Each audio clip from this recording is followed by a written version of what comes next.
because when I do the mistake, I know I did a mistake there.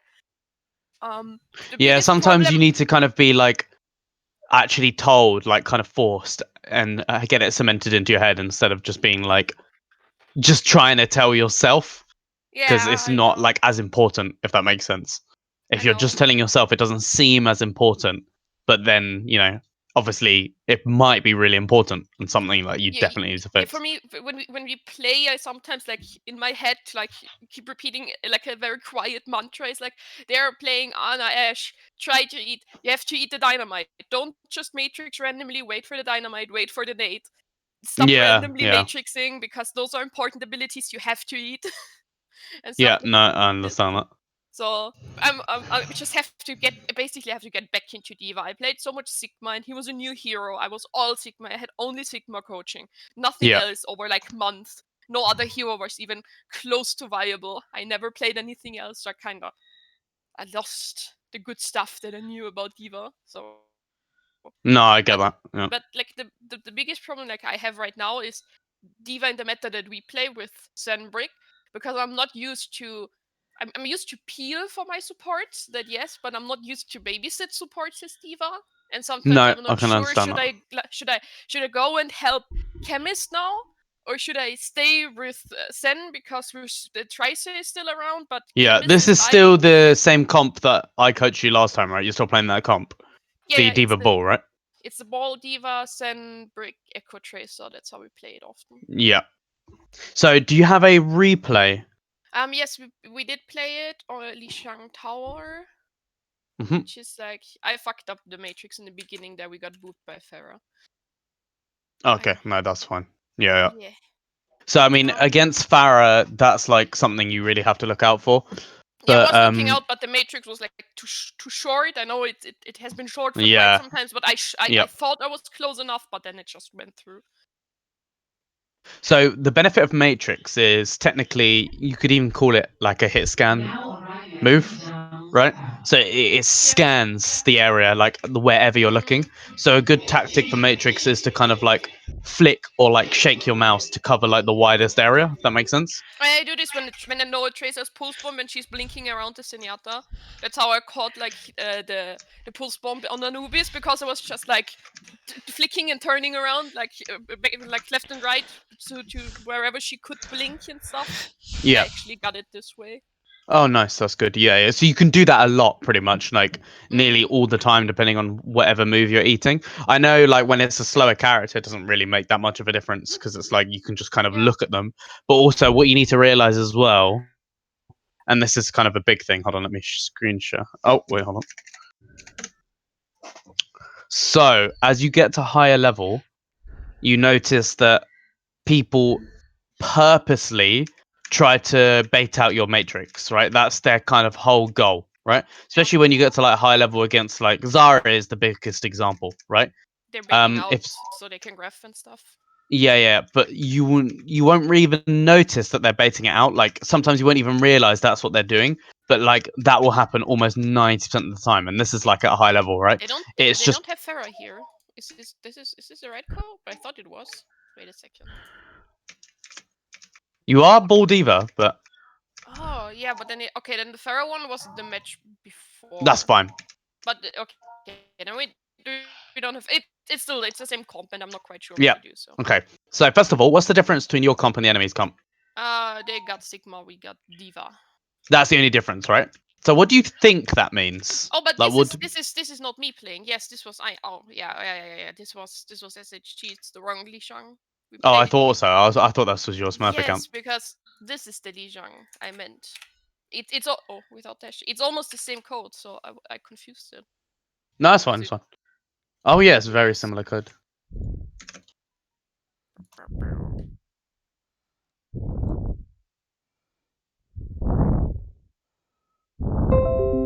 But you're playing Ryan Zarya for this map, right? Yeah, I mean like the one with the gardens one. That's where we play. Do you want me to skip to gardens, or do you want me to actually go through this as well? No, this is fine. Like we did okay-ish here.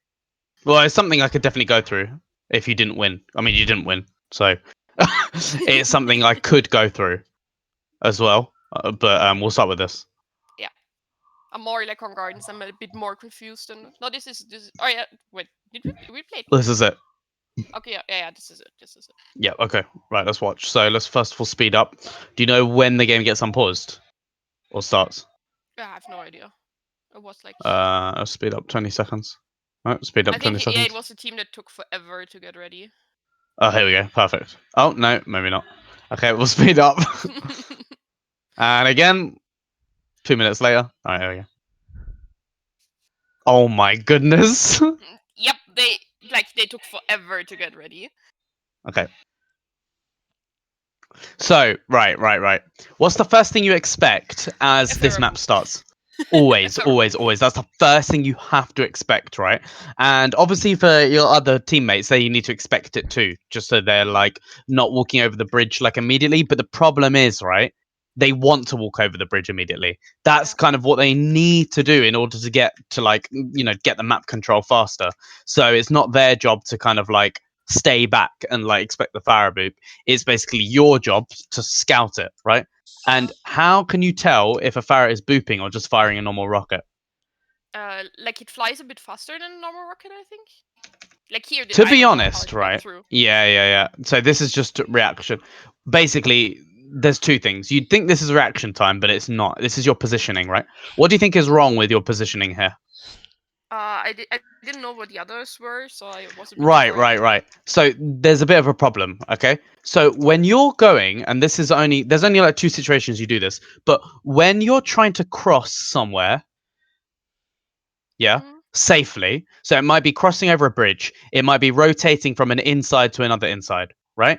Anything like that. When you're trying to cross an area, you cannot just go in front of everyone, right? Well, I mean, you can, but it's not how you properly do it. What you Yeah. should do is be behind your teammates, right? Mm-hmm. Let them walk up and matrix the back of their head. Do you see what I mean? Mm-hmm. Right? And the reason for that is because, as you know, right, the biggest target for enemies isn't you, it's the squishies in the back, right? Yeah. And if they're behind you and trying to follow you, you don't know how they're moving. You don't know how fast they're moving. You don't know if they've stayed back. You don't know if they're like pushing back or anything like that, right? Do you see what I mean? If you're in front of them, that's always an issue. And that's a massive issue, right? Mm-hmm. So you can't be boosting ahead of them and just running up and like to try and get in first. Your job isn't to get in first, right? When the game has just started, especially on like Lijang and stuff like that. I know you want to dive, right? But you're not going to be diving immediately. Chemist knows that he's not just going to go in immediately. He's literally going to wait until everyone has set up. Does that make sense? Mm-hmm.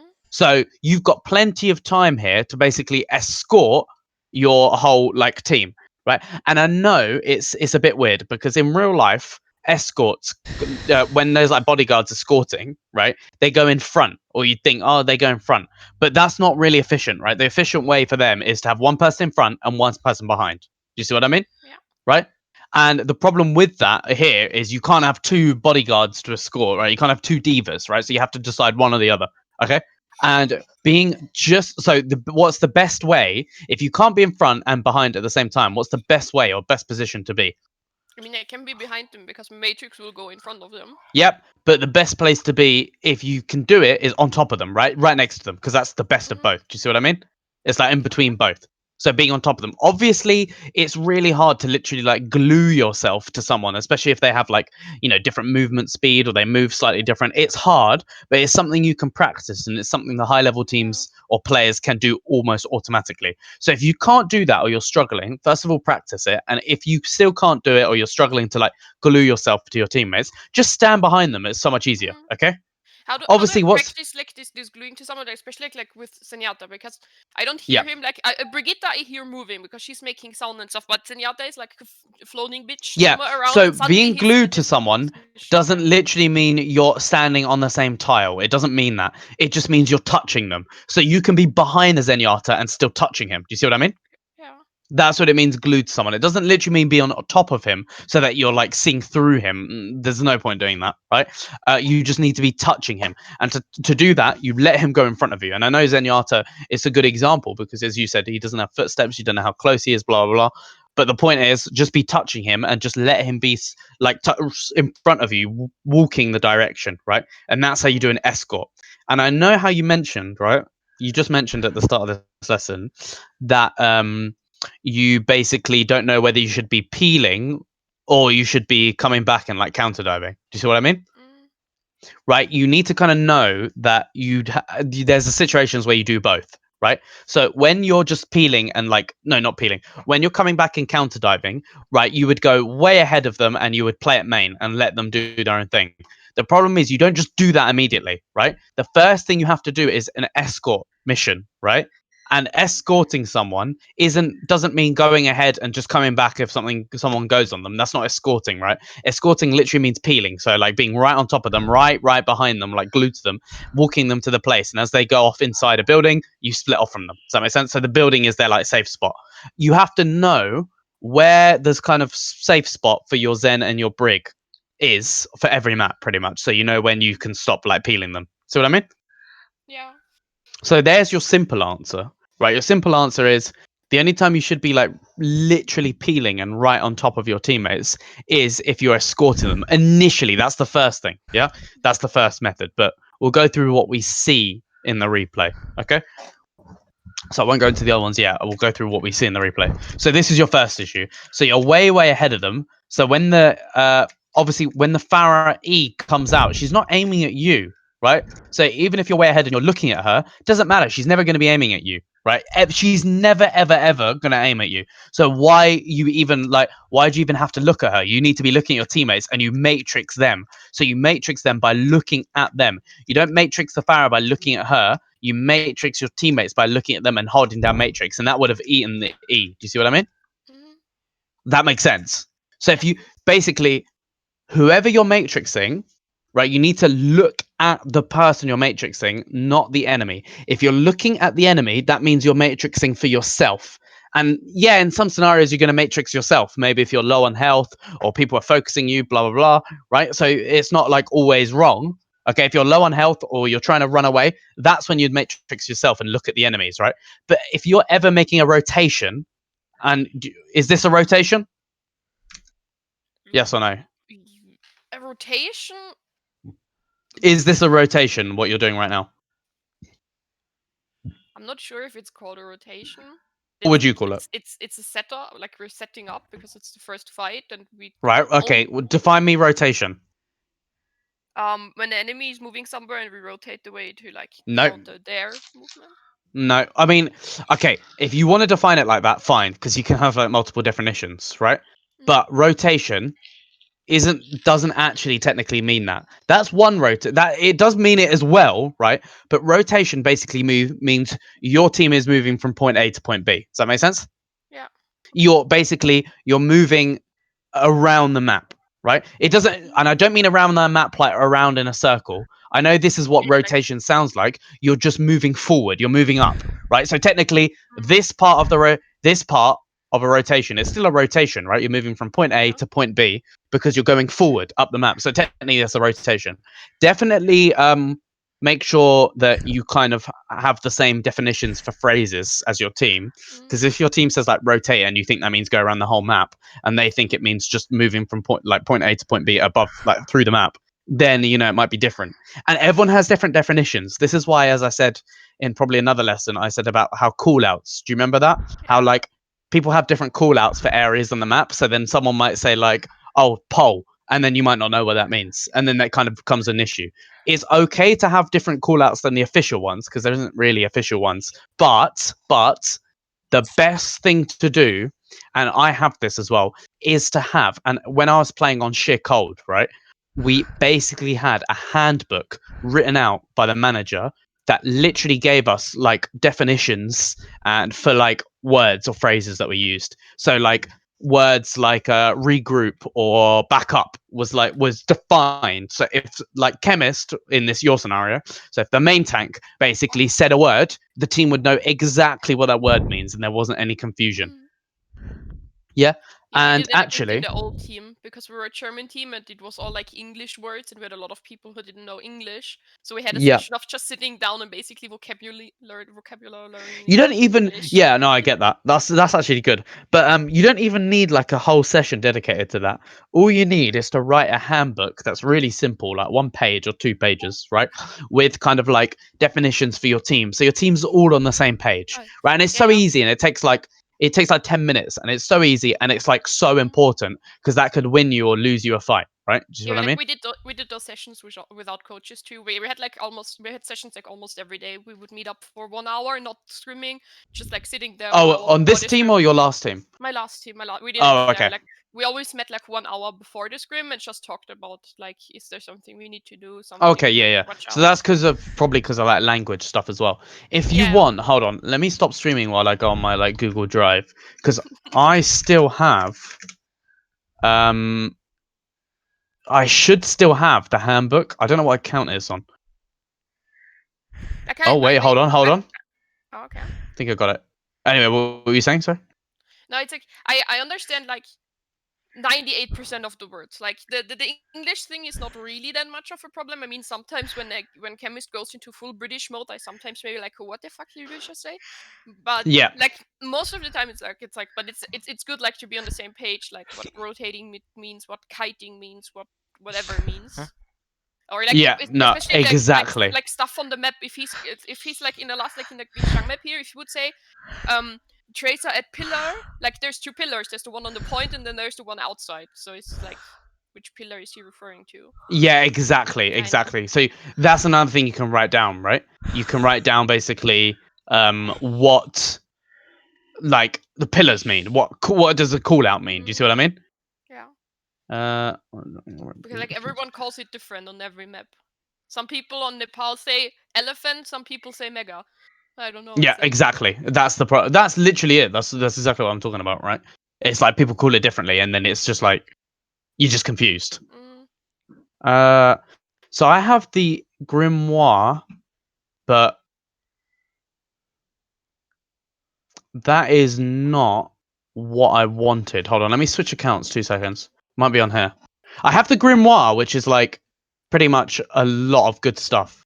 what is the grimoire? The grimoire is like on here. It's got like all the maps, win percentages for the maps, right? So it's got roster, scrim tracker, vods with links, the teams that exist that people play against with their rating of how good they were for scrim, right? Mm, Workshop mode codes, team compositions, rollouts for maps, counter compositions for certain maps, substitution and players plus their like ID in game, and so basically everything. basically yeah, and then like, but it's not everything because this is like okay. Let me kind of drag this out a sec. I'll show you what it looks like.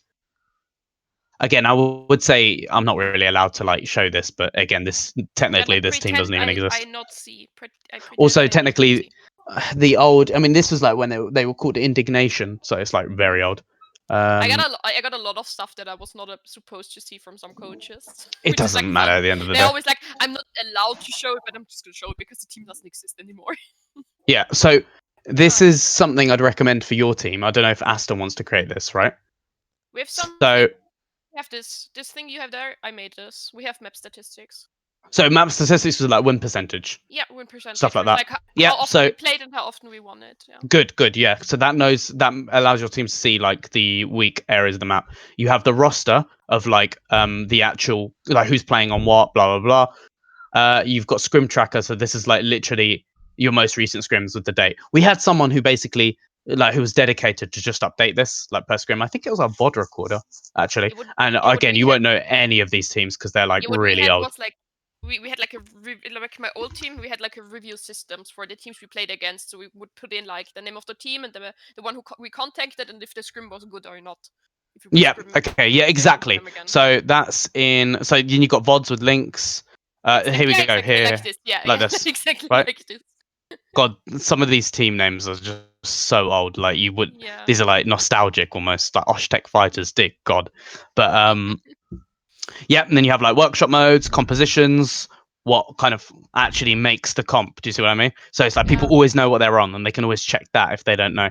Again, a lot of the time people didn't even use this because it was like people just thought, oh, we know whatever. We don't even need to use it. But it's like actually a lot of good data. And if people are like kind of grown up and realize like how important it is just to like kind of get everyone on the same page, this is like extremely useful. Then you have counter Mhm. comps, then you have subs with their ID, and master data is like just everything all at kind of once with like all in the colors. Yeah. And then you had the old like this was for like goats meta, but so this is this isn't a handbook, right?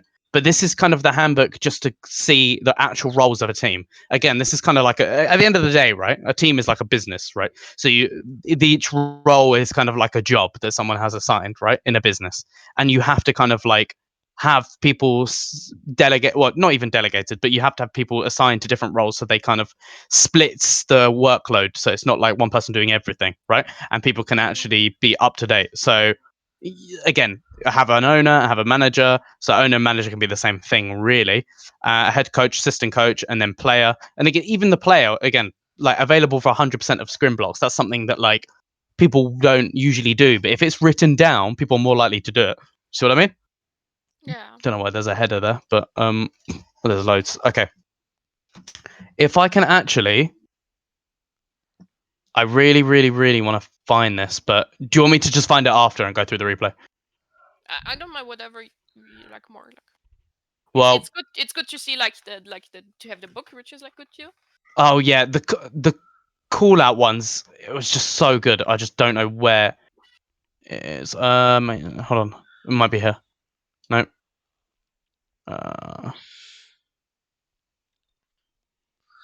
it was so old as well. That's the thing. Uh,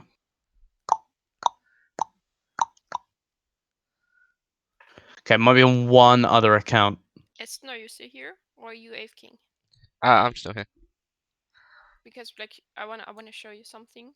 What I did on my old team Okay. for for availability. I made this.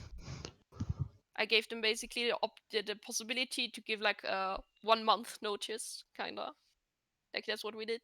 Like this is just the availability for a whole month, and they could edit it and stuff. They could put in specific times if they had like between 20 and 22, or maybe only between 18 and 20 or something, which was Okay. nice.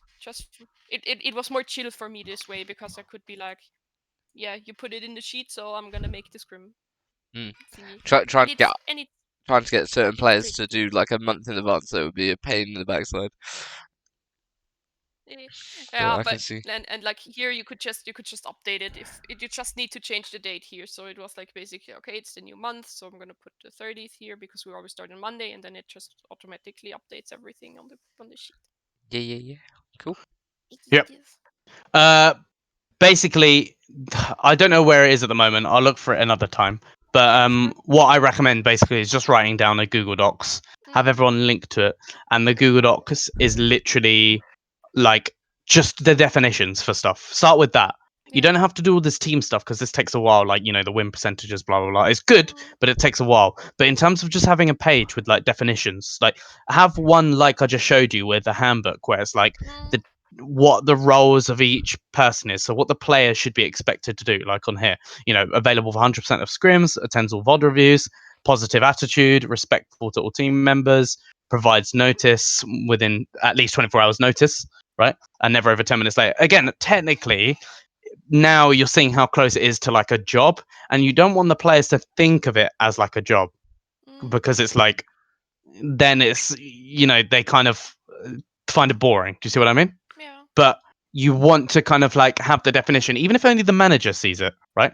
And again, some players like that and realize the benefit of it, and that can really really help in terms of like Mm, actually keeping everyone on the same page. That's the better way to say it. But definitions is the first thing. Just so like if someone says let's rotate, right, you know exactly what that means. Do you know what I mean? yeah. Yeah. Yeah. Yeah. So we're like And all on the same page. yeah, pretty much. And again, especially if you have players with different language, right? Players who like speak different languages, and every single team I was on had players that spoke different languages. I never had a full British team. I mean, that sounds like a disaster anyway, but like, yeah, you'd never have that. So there's always players like we had, like, Italian players, Swedish players, like Norwegians, everything. So there's always like language differences as well. And if someone says a word, it might mean something differently to them. Yeah. As you said, when Chemist goes like full British mode, you don't know what he's even saying. I don't think I know what Kev's Okay. is saying. Sorry? I don't think I understand what Kev's is saying.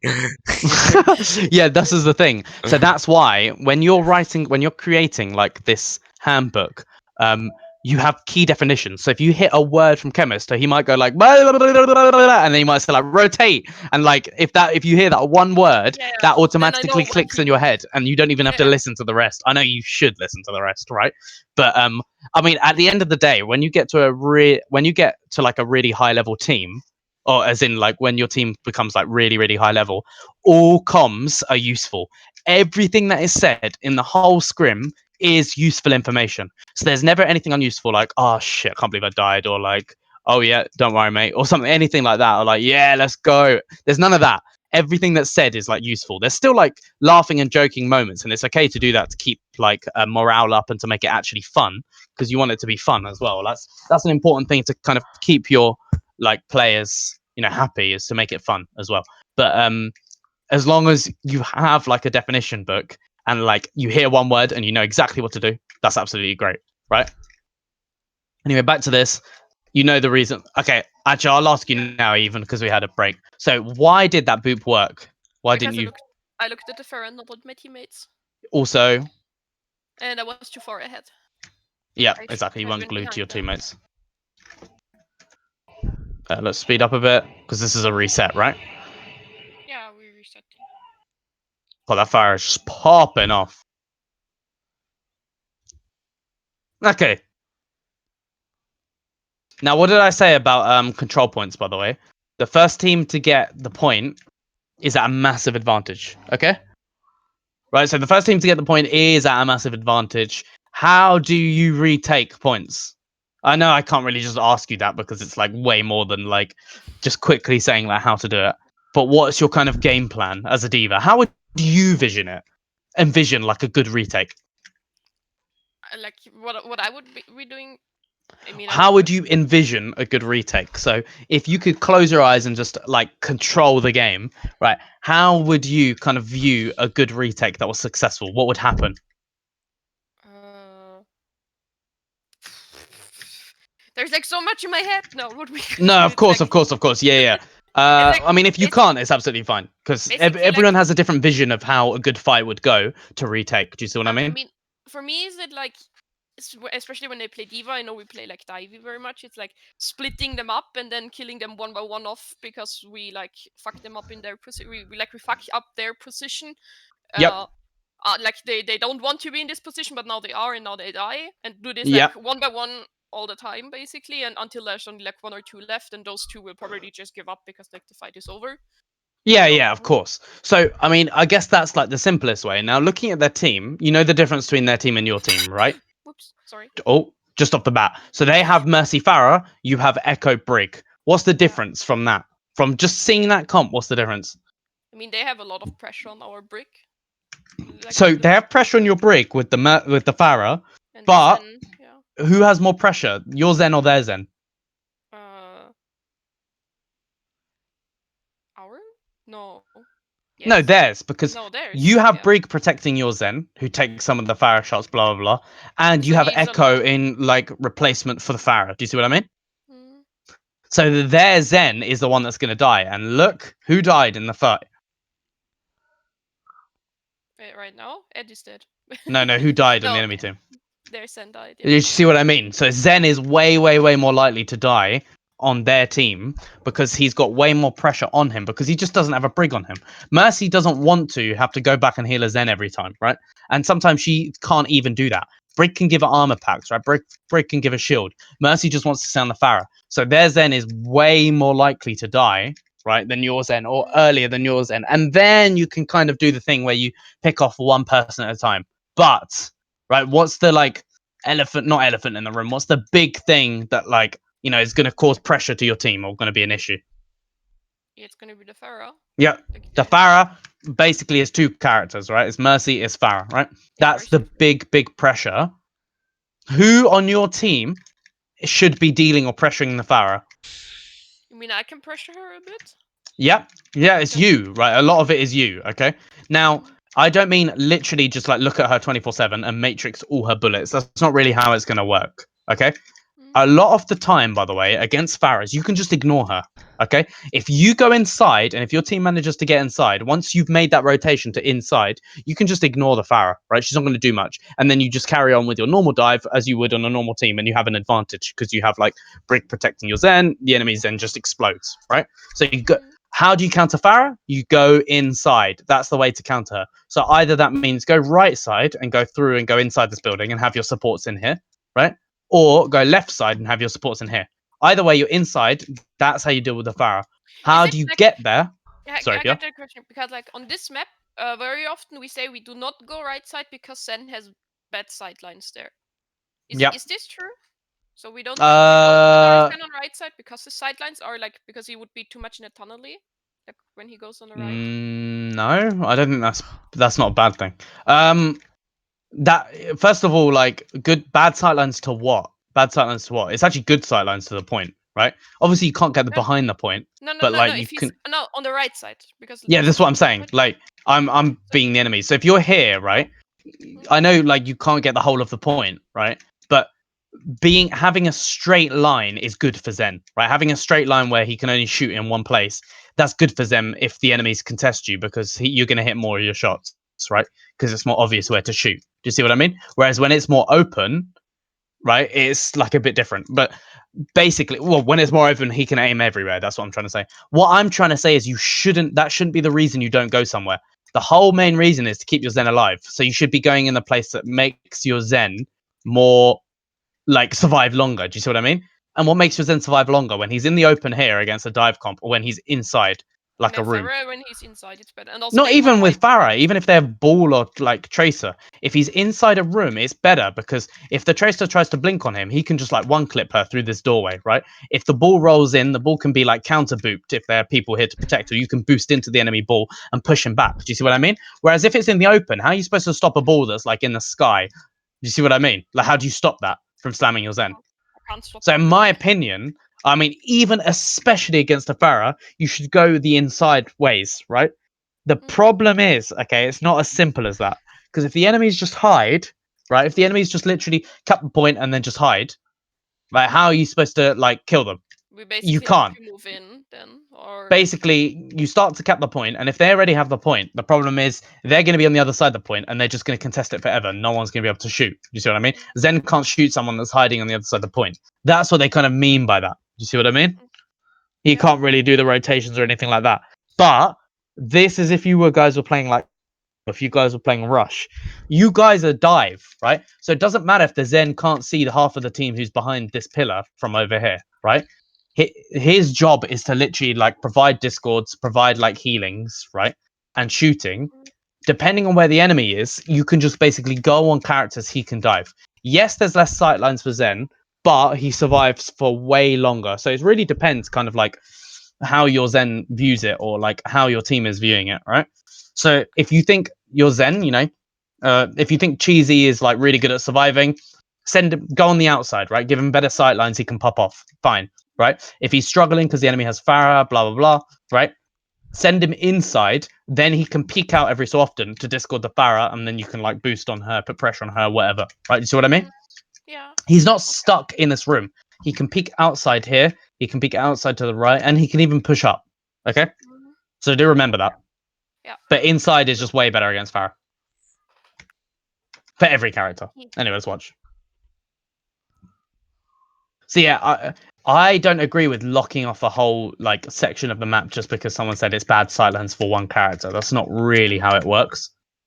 Okay, characters. If the player's good enough, he can make it work, right? Just by like moving, not rotating. That's gonna confuse it. Again, you're aiming at the Farah, even though she's not shooting at you. Do you see what I mean? What is that sound? Wait, I have no sound. Wait. What the hell is that? Hold on, go back. Let me stream Overwatch. Oh my god. Okay, listen to this. Bleep, bleep, bleep, bleep, bleep. Listen, you ready? That. What is that? I mean, it's when you hit someone. Auto No. win. Listen again. Listen again. The objective is now. It didn't happen when you hit the Mercy. It only happened when you hit the Pharah. I think it's Discord, but that's new. That's brand new. I Listen. know, I heard this sound already. So this is normal, and then wait. It becomes like a laser. Oh, See? yeah, And then when you hit the Mercy, it's like nothing. It's just a normal. yeah. See? I didn't Bleep, bleep, bleep, realize. bleep, bleep. It sounds like a Matrix sound. Can you hear it? It sounds like a Matrix. Yeah. Like. Yeah, I do. Okay. Wait, hold on. It's Discord. Oh my god. Right. So basically, they updated Mercy's damage boost. Did you hear it? So when you're damage boosting someone, you get that sound every time you hit someone. Do you see what I mean?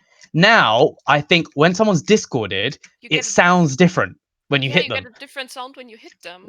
That's insane, by the way, because that basically makes it so much easier to know if someone's discorded.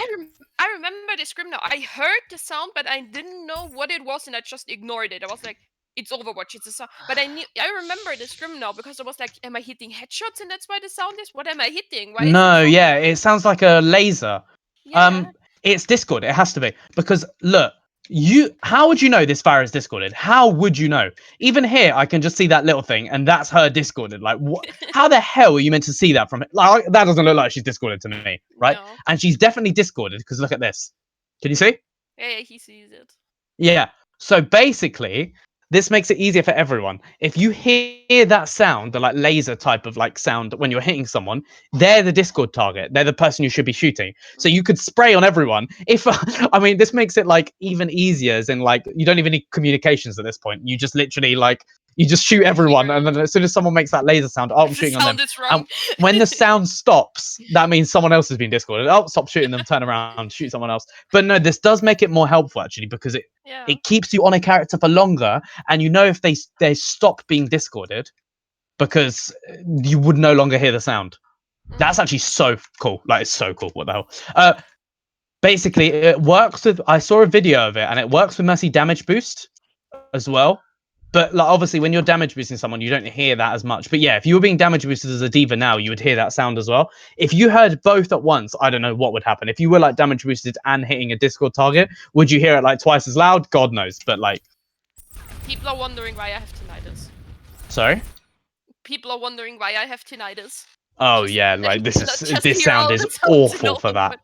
I mean, this sound is awful for that. Like Jesus, that's pretty bad. But like, yeah, I mean, I slightly have it as well, not like badly, but yeah, one of my flatmates at university actually had an extreme version, and he would literally like get headaches just from any loud sound. It was just horrendous. Yeah, for me too. Like I have to sometimes take off the headphones a bit. Oh, that sucks. But yeah. So quick thing as well, right? I mean, this isn't even. I'm going to change basically what I was even going to say because of what I've just found out. What's the point of shooting Farah from this distance? Do you think? I mean, I do it. Like I don't know if it's right, but I can just show you why I think I do it. It's like I pressure her a bit, so she has to be more in cover. Because if she's just flying in the open, nothing is pressuring her. She's just gonna be there and be a threat. Yeah, so no, I agree. Yep. Like, so there's actually more benefits. Yeah, either through her or the Mercy, because if I see like the Mercy is having bad positioning and just being flying out in the open, I also start shooting the Mercy. You should shoot who's discorded, basically, right? That's all that matters. Because GC called out Farah discorded, so I was like, yeah. Well, now you just hear the sound. But what I'm gonna say now then is, if you're shooting at this distance, there's 3 reasons you're doing it. First of all, to put pressure. If you can get closer, great. Do you know a better way to pressure out of Farah while not by getting closer, but also being back where you started? Well, I repeat the question. I'm not What's a better way to pressure a Farah, right, while actually getting closer to her, but also going back to where you first started? I have no idea. So you make a rotation closer to her. So you basically, you're here with your team, whatever, right, protecting them. You make a rotation, so you start walking forwards. You boost up in the air while shooting her. Halfway through the boost, you turn around and land. Like basically, you're boosting up. Okay, you have to watch how this kind of like movement. I'll do it from the side, right? This is what's going to happen. Okay, you're going to boost up at this angle. Do you see what I mean? You're going to get to about here. Yeah. I don't see your mouse. If you're using your Oh mouse, yeah, I because don't I had see it. sound on. Okay. Hopefully this actually like gets updated, but yeah. With the new like coaching system with Gamer Sensei, Yeah, it's gonna they come. might even be building their own program that allows you to stream your screen with sound as well. Like, Yeah. we'll see. And maybe draw in Um, game. Maybe they will yeah, put in like a pen in game or something. yeah, or Okay, something so like that. I was like They halfway would there. never. Yeah. Anyway, so first of all you do a few steps, you do a few jumps, like maybe 2 jumps or something like that, right? To get so you get like closer to the enemy. Then as soon as obviously there's like a gap or something like that, you boost up in this direction, like this, right? This line. Mhm. When you're here, you're shooting at her the whole time. You don't have to fire the missiles, but if you're accurate, you can add missiles to that as well, right? Mhm. So you do this, by the way, when she's discorded. If she's not discorded, you can still do it if she's not discorded, but if she's discorded, it's even better. You might even get a kill off of it, right? Right? Anyway, you do that. So this is the half of the boost. I think half of boost might even get you to there, but this is just an example. As soon as you get halfway to the boost and you're shooting her, she's not going to die. I do understand that, right? That doesn't matter. You're putting pressure. You do a 180 and you turn around horizontally like this. Yeah? Mhm. So you turn around horizontally with the other half of your boost. So this is the first half, this is the second half. As soon as the boost runs out, you'll start to fall down like that. And but the moment the boost runs out, you turn.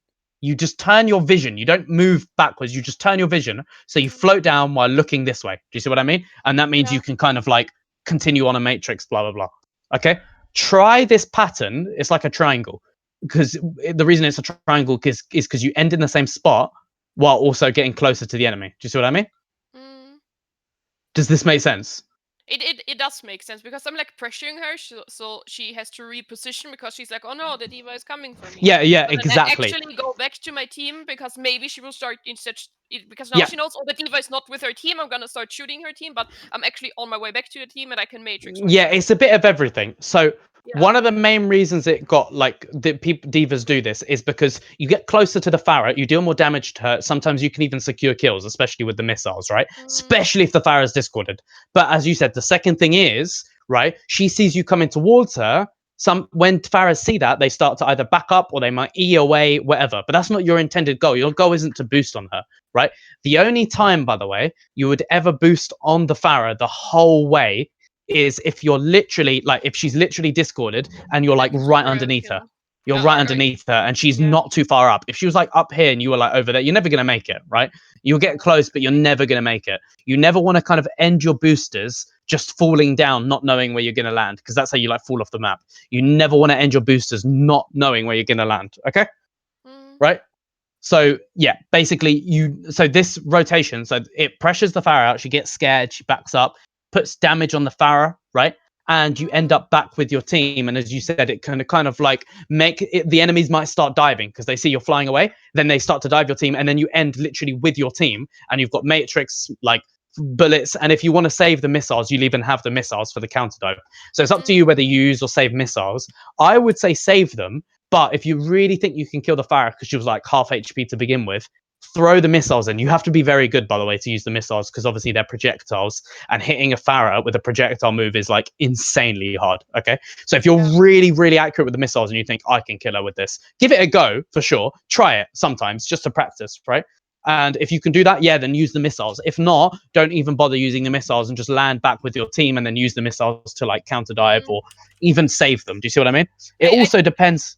Sorry. Yeah, I tend to use the missiles on like Ferris and stuff if I see they are lowish, like they're beneath half health. Because if they're like above, if they're like Yep, full that's health, fine. I know I have to hit a lot of missiles. But if they're like below half health, I use them because even if only 2 or 3 of them hit, it's actually probably gonna be enough damage to finish them off. Yeah, To help exactly. to help a bit out, but yeah. For me, I would say the Discord is when you do this. Or But like now yeah. it's even easier because if you hear that like bleep bleep bleep sound, you're like, okay, I'm gonna fly in with Discord and like everything, right? You hear the like this new Discord sound, you hear that and you're like, right, I'm gonna do this triangle method, right? Immediately, as soon as you hear that sound, all right, I'm gonna go for this. Fire a few missiles in her. She's gonna get scared and run away. You end back with your team. It's taken you literally like 2 seconds total, and the enemy Farah has like run away, right? It's taken you 2 seconds.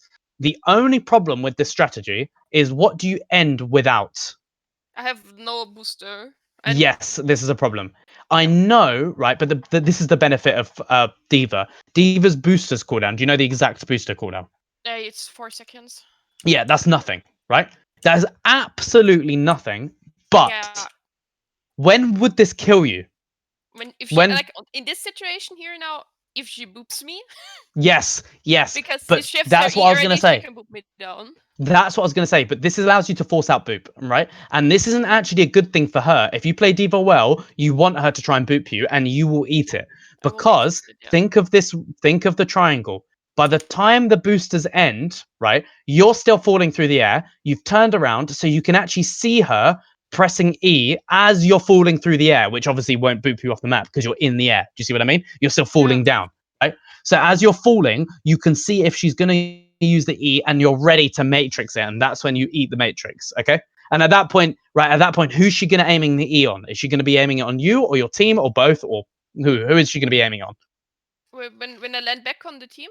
Yep. When you land back and you've used boosters, who's she going to try and E? Oh, All of you I mean, is it's the just gonna answer. be all of us. Maybe she's Yeah. gonna try to avoid me a bit more because she But knows I she, have the matrix. But yeah, but how can she do that if you've landed back on your team? Do you see what I mean? That's another benefit, by the way. So in stage 1, I've told you the benefits of the pressure, right?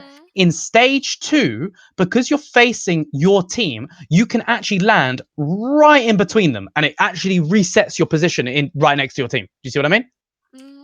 So it's like an even better way to kind of like stay grouped with your team. Okay, so you're doing like multiple things at once. Stage 1, you're putting the pressure on the Farah. She's getting scared. She's running away. Stage 2, you're actually resetting your position and reminding yourself to go back to your team, because obviously you're flying backwards. You're looking at your team and you land right next to your team. You see what I mean? Right? can I do the same if they have an echo too? Like just replace the fairy with an echo, or does it Sure. remain Yeah. Yeah. always Sure. with the And echo? also the benefit of the echo there as well, if they have an echo, is that she can't boop you off. I know, I don't think the boop is ever scary, right? I think it's actually easier versus a Farah, because Farah cannot boop you if you do this method, if you turn around and watch the boop coming in if you land next to your team. It's just impossible. She won't even use it. Like, good Farahs won't even bother. Or they will try and actually dodge your matrix by like firing it completely off to the side and get like some crazy like ricochet off there to like boop you this way or something mad, right? I don't know. Again, watch some Yasunza, whatever his name is, right? And watch how he does it. But how he dodges like matrices. But yes, you can do this against Echo for the pressure, right? Okay. So yep, do it against Echo for the pressure. What do you need to look out for Echo though? When you're against Echo, what's the new thing you have to look out for? The new thing for echo? Well, not the new thing. What's the thing you have to look out for between her and like Farah? I mean, her beam. If I'm halfway Yeah, with her right. beam, she's So just if gonna. you do this strategy and you're like half health, she's just gonna beam you. She comes up to you. She won't even run away. She'll Yeah. stay there. Do you see what I mean? Mm, So always do this when you're on full health if you're against like an Echo. Do you see what I mean? yeah. Otherwise, she'll actually chase you down and just kill you. Cool. Yeah. It's less likely you're going to do this against an Echo if you're like low or anything like that. But yeah, full health is absolutely fine just to pressure. And obviously, bear in mind, this whole triangle, how long does this happen all in? The space of how many This is seconds? like, I mean, it's gonna be within a booster time, so it's Yeah, gonna it's be in like like 2 or 4 3 seconds. seconds. It's nothing, right? Yeah. People aren't going to be able to react to this unless they're like really, really, really good. And then they're like, but even you going out, right? And if the enemies start diving your backline, they're not even going to have time to dive it. By the time they've even decided to grapple, right, you're already back with your team. Do you see what I mean? Okay, can I do this also? Like, if they're like the team is like there's someone on the point and I just boost onto them, but I turn around halfway, even if it's not a Pharah up in the sky. If it's just someone on the ground, I can do this to someone on the ground too. Okay, so you don't need to. This isn't like an amazing thing that's like better than just being on the ground, right? Because you lose a boosters out of this. The reason Yeah. you do this against Farah is because no one else on your team can pressure the Farah. Do you see what I mean? Right? Okay. And it's like it's your kind of main job to mainly pressure her with the Discord, right? So it's you and Zen, like the Discord, to pressure her, because no one else can really pressure her as much as you. If there's someone on the point, your tracer or your ball can just go and pressure them, or you can just fully commit, right? Because the person on the point isn't going to be shooting your backline. Do you see what I mean? The whole point of this strategy is to stop the Farah shooting your backline and to give them a bit of freedom, right? If there's someone on the point and they're not even shooting your backline, right, you don't even need to go back to your backline. You can just fully commit to kill the person and then come back later. Or you do the thing where you go in between the point and your team and just counter dive when you need to, or dive in when you need to. See what I mean? But yes, technically the triangle method, you could just think of it as a loop. If it's on the ground, it's just like a loop like that, like a, I don't know, a sausage method. I don't know. Yeah, so technically on the ground, again, you don't need to do it in the air, so it doesn't need to be a triangle. You can go in, kill someone, and then end your boosters back to the original position. You can try and do that if you kill them in time, right? But what's the difference between what I've just said and the Farah method? Are you trying to kill the Farah in the Farah method? No, I'm just trying to pressure her. Yes. If I Whereas, kill her, it's gonna be good, but it's yeah, more you're of just trying to pressure. pressure her. If you can see an opportunity to kill because you know you've got enough damage and she's discorded and half HP or something like that, then it's like a kill. Like now, right? She's low enough. This could kill her, right? I mean, she's already started flying away, so it's too late.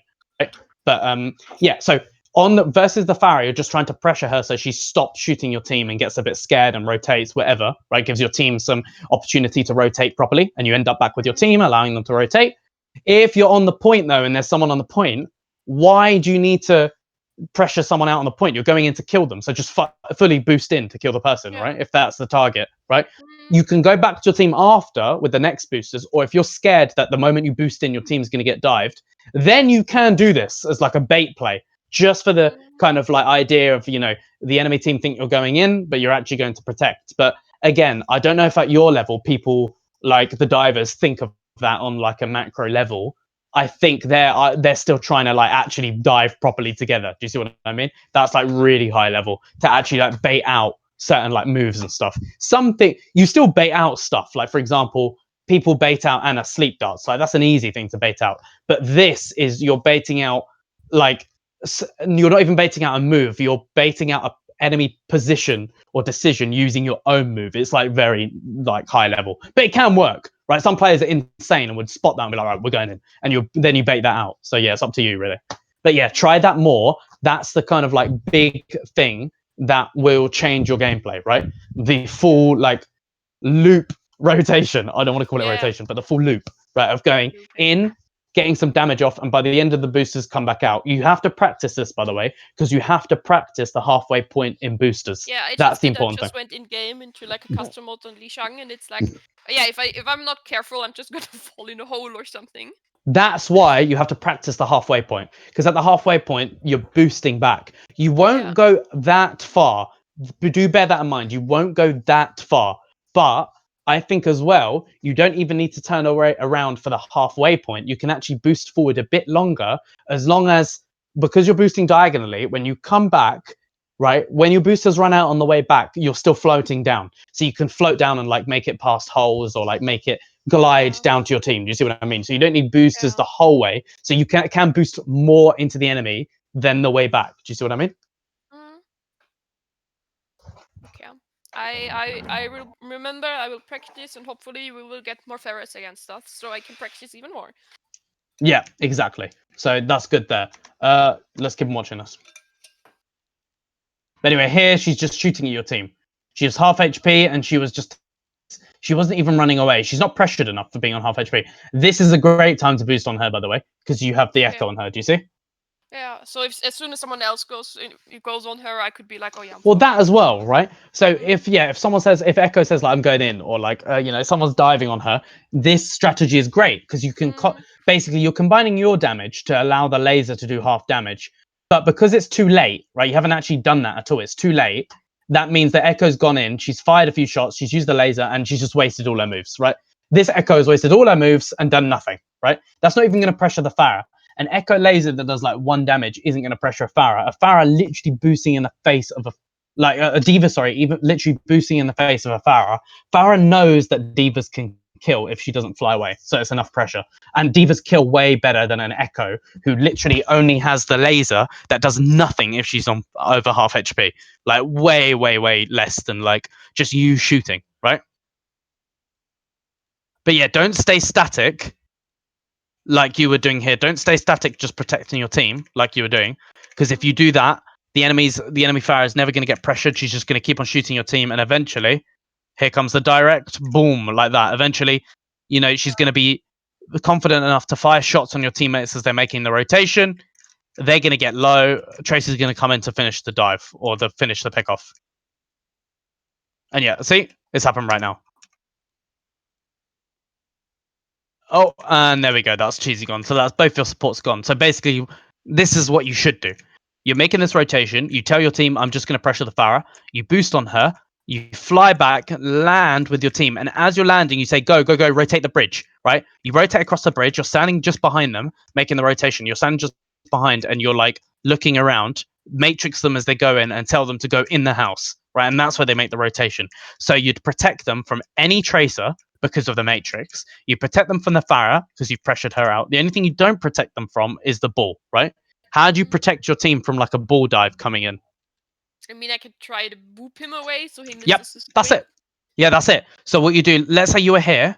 I know you won't have boosters immediately, but in 2 seconds you have it, so you can still do it, right? By the time he even has made the reaction and started rolling in, you're gonna have boosters back in. Unless literally the moment you boost up, right, he's already like grappling in. Like that's insane. That's like, Yeah. I mean, at that point, it's not even him reacting. It's just you've timed it like unfortunately. Do you see what I mean? Right? Mm, But anyway, so what you do is if ball is rolling in and you're here, you boost into him, and the moment you touch him and you get the hit marker, you turn around and land back with your team, right? I basically wanted to basically the main kind of like giveaway from this lesson is to put it in the simplest way possible is don't literally use boosters and go one way the whole time, right? You hardly ever do that with boosters. With boosters, you're always going like up and then forward, or like diagonal up and then backwards, or forward and then backwards. Going in just one direction the whole way with boosters just puts you too much out of position. Right? It just puts you completely out of position. Unless, like for example, let's say one way where this would be good was if you were here and you're trying to get through this window to contest the point. That's a full booster. Okay, that's absolutely fine, right? But a lot of the time, if your team is still alive and the fight is going on, if you're ever using boosters, you want to kind of do a 360 and land back with your team because it basically forces you to reset your position and go kind of back with your team, and it makes your position better again. Do you see what I mean? And you can do that every 4 seconds, right? So you can do it so much. See what I mean? It just makes you more efficient. Why do you need to save boosters ever, really, when it's on a 4 second cooldown? The only time you really need to save boosters is if chemist on your team says like, "Are you ready to dive?" If you hear that, you're not using boosters until like you go in, right? You say, "Yep, ready in 2," right? And then chemist starts to roll up, set up, and you have boosters by that, and you can go in. That's the only time you save your boosters, really, right? I know there are some other like very like specific scenarios where you want to save boosters, but the more you use them, the more efficient you can be. Obviously, try and not to like use the boosters and then land on the bridge because then you'll get like booped off or something like that, right? yeah. By like the ball or something like that. You want to land somewhere safely always, but again, you're landing with your team and then like safely rotating them. Okay. Mhm. Any other questions about D.va or that? Not right now, I guess. I don't have anything in my mind. So nothing you can think of. I mean, there's probably That's gonna fine come if you up can't. more That's fine. questions. Like, I think there's probably gonna come up more questions if we like keep going in and stuff. I mean, sometimes I'm a bit struggling, especially when like the ball and the tracer go onto my Zenyatta. It's like there's only that much that I can do. I mean, I'm trying to like I Yeah. am trying No, I to get that. matrix the tracer all the time, but I like sometimes it's not gonna be enough, I guess. I don't know if like No, I don't know if there's like mistakes that I'm doing when they're going on my Zen. If there's like something I could do wrong, but I guess I need to have like a specific situation for that. yeah. So I mean, already this situation's gone wrong, and you know why, right? Mm. You know why this peel didn't work. Do you want me to go through it again? Yeah, it's because of the defer shots. Like Pretty much, yeah. like So because as the you're accurate. rotating, you're not behind them. Do you see what I mean? You're not Mm, behind your team. Farah gets a few shots off. You're not looking. Wait, was this okay? It was slightly after. It was here. It was here. You've gone in, right? You're not looking back on your team because you're mm, not going with them. And then look, they're dead before you haven't even looked back at your team once, right? Do you see what I mm, mean? You were so focused on just shooting the ball. That's not your job, right? Shooting the ball, you don't have to shoot him to get the most damage out. You can shoot him to pressure him a bit, boost into him, and then do a rotation. Always, I just want you to mm, see. I want to see you do more of the boost in and then turn around midway through the go back. boost to Yeah. end back to your team, right? Because you land back to your team and it forces you to actually look at your supports and see where they are or anything like that. Yeah. Mm. Try it Yeah, more for sure. this is like exactly like the play style that is like kind of new for me because I'm used to just go in with my main tank, and if they ask for peel, I'm gonna go back, but I'm not gonna watch out for them like 24/7. I'm just like, Yeah. because we played like with Anna Lucius, so Lucio doesn't need that much peel, and Anna will be like, yeah, I slapped someone in the back, come back or something. So I actually have time to go back, but with Zen and Brick, it's a bit different. Like that's Yeah, no, a new exactly. play style. Exactly. It is different, but it's all to do with the peeling, like, gluing yourself to them, and also always turning around like mid boost to kind of like check on them or to like land next to them and being behind them as they're walking up, as they're making a rotation, being behind them. If they're not moving and they're in their perfect spot they want to be, you don't have to be behind them, right? But they don't want to be in this spot, do they? They don't want to be in the spot next to the mega. This isn't the No. spot. They want to be inside. They want to be inside the house, or they Okay, want to be so as inside to soon the as right. the Zen is like set up, I can leave him. So it's okay for me to just to maybe help with the dive, Yep. like maybe help Yeah, cancel but that. ever remember, always when you're doing any boost, I want you to boost in, shoot, and at the end of the boost, if you've either killed or like pressured, turn around at the end of the boost so you land back in the original position. Because turning around allows you to see what's happening to your teammates if they don't call anything out or if they're getting pressured. You see what I mean?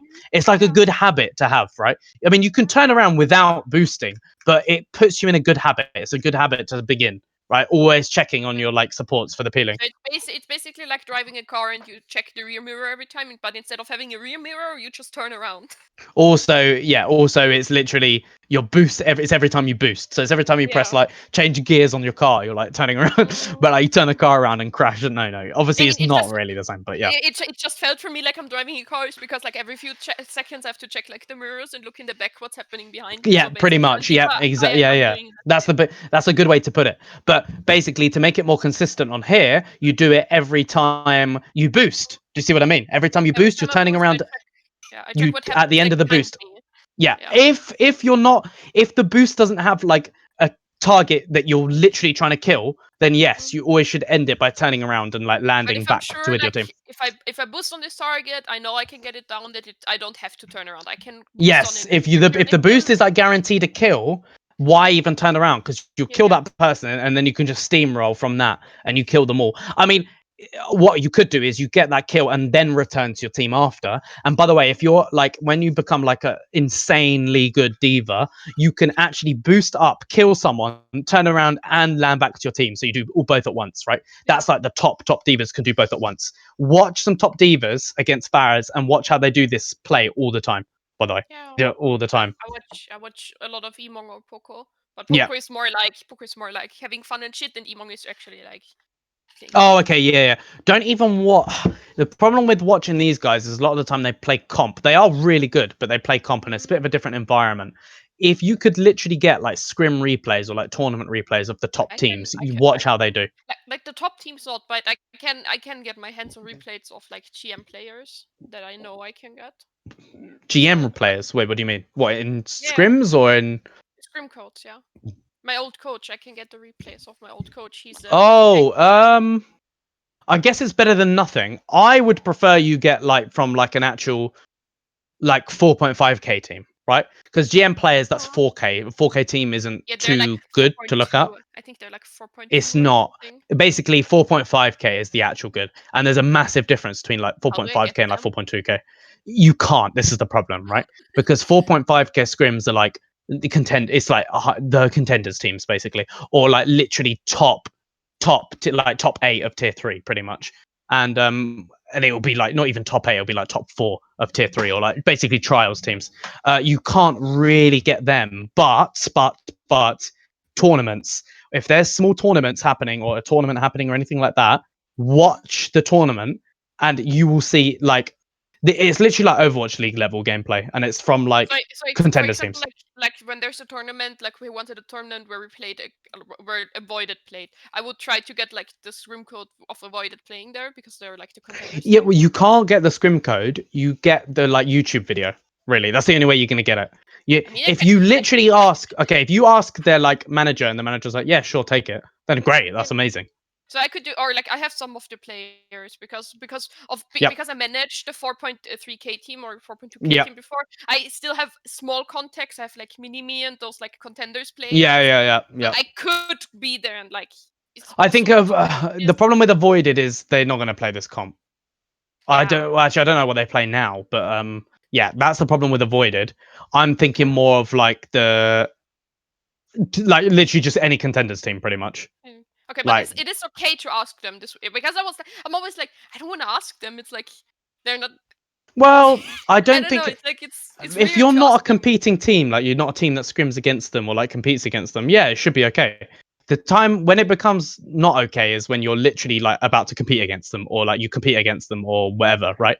That's when it's like, no, we're not going to do that. But like, you could try and ask. I don't know what they would say, but if you could write it out in like a long message or do it on Discord, message them on Discord or something like that, that can be like a good way. Give them like a reason, like, hey, I'm playing in this team, I'm trying to improve and shit. And Yeah, is it or possible you to can even even if it's an old code, like give me something old that was like 2 weeks ago or something. yeah, sure, yeah. Try it, see if it works. Okay, I could try it. Yeah. Okay, all right. Any other questions? No, I think this helped out a lot, like this new place. Good, yeah. So I hope to see that like the rotations and being like behind your team and making those like 360 boosts and stuff like that. I think like the most important thing was like when I'm boosting that I watch out, like that I either go back or if I can't go back that I at least turn around and look out if something is happening. 100%. Yeah.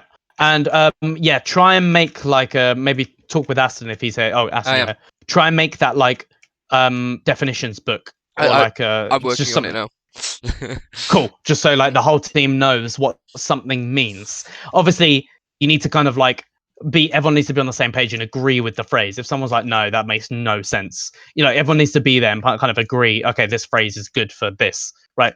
So, and there's loads and loads of phrases in the game. And also, if you do it in like a group session, it's like easier to actually get the full list of phrases. What was really good, like my old team, we did it. We sat together and we basically made up some basic stuffs of words that we could use, like balcony or patio or something, and we just made like a book and then we tried to use those words on every map. So it's not like every map has different words, but there is balcony in this game, and every map has a balcony most of the time. Not all the time, but a lot of them has balconies, and that's how we did it. Because it's stupid to call it like high ground there, balcony there, no, exactly, patio there, or whatever there. Yeah. That's a good point as well. I mean, yeah, that's how they do it in CS, and like that's how original callouts were like don't made. come up with too many words. You can use the same words. No, of course, yeah. You don't use a unique word for each map. I mean, this is it's like the same for like back in Quake. Like people, this is like this is how original callouts were made. Again, back in the days of like Quake and how you would call out maps. It would be the same words, of course. Yeah. CS:GO, I think, is the best example.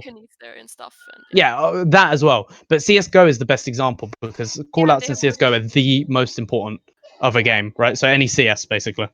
Yeah, they have really good, like in Norwich, it's always like high ground, right? High ground, but there's like, what if there's Numbani and you have 4 high grounds or something like this? Like, well, it's also bear in mind they have context as well, right? But yeah, no, of course, if it's 4 high grounds all on the same point, like you have to. Well, one's just going to be like their side high ground. One's going to be our side high ground. Do you see what I mean? That's the simple way to do it, right? All right. But yeah, so come up with some of those yourself and show it to me tomorrow. Yeah. If you guys do it by tomorrow, if not, that's absolutely fine. Show it to me at the end of the week or something. But try and come up with something. Yeah, and have the whole team agree on it as well. All right. Like just before scrims or after scrims or something like that. But yeah. Anyway. Sweet. I will see you guys later, and good luck with your scrims.